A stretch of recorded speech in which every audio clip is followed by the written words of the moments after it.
A year never passes without me thinking of them. India, Erica. Their names are stitched inside every white coat I've ever worn. I tell this story to stitch their names inside your clothes, too. A reminder to never forget.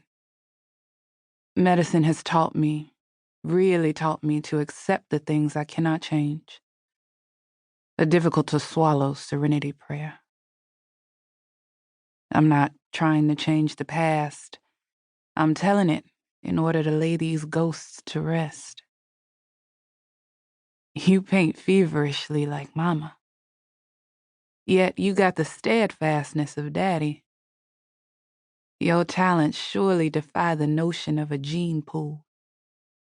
I watch you now, home from college, that time after graduation when y'all young people either find your way or slide down the slope of uncertainty. You're sitting on the porch nuzzling the dog, a gray mutt of a pit bull who was once sent to die after snapping at a man's face. In the 6 years we've had him, he has been more skittish than fierce, as if aware that one wrong look will spell his doom. What I now know is that kind of certainty, dire as it may be, is a gift. The dog groans as you seek the right place to scratch.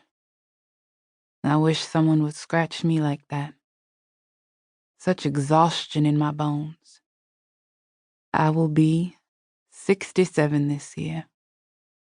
But it is time.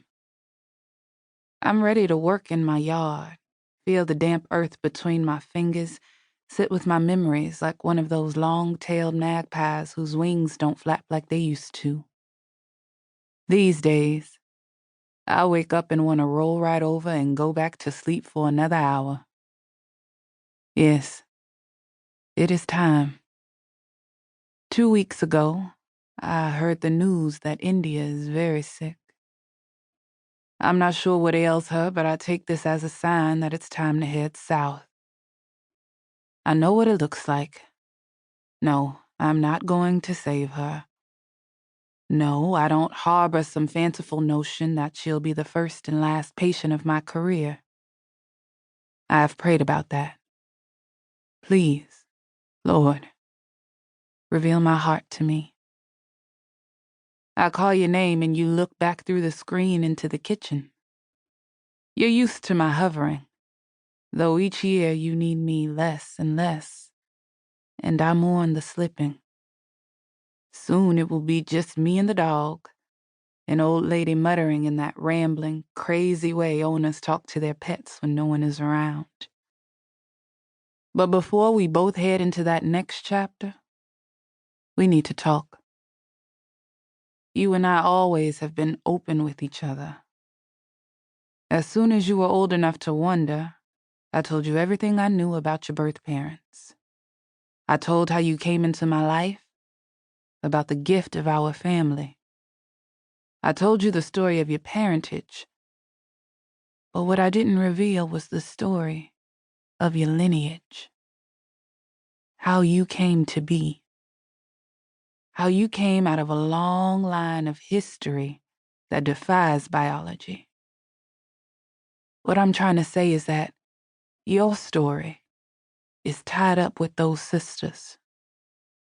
The story of my welcoming you into my life, of my decision not to marry or bear children, is complicated. I have tried not to burden you, but I'm beginning to believe that not telling you the whole truth, letting you walk this earth without truly understanding this history, has done you a disservice. I reach into the pocket of my dress and pull out the paper.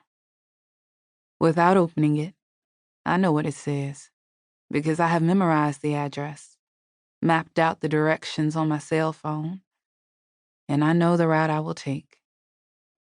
The car's gassed up, the snacks tucked into a backpack.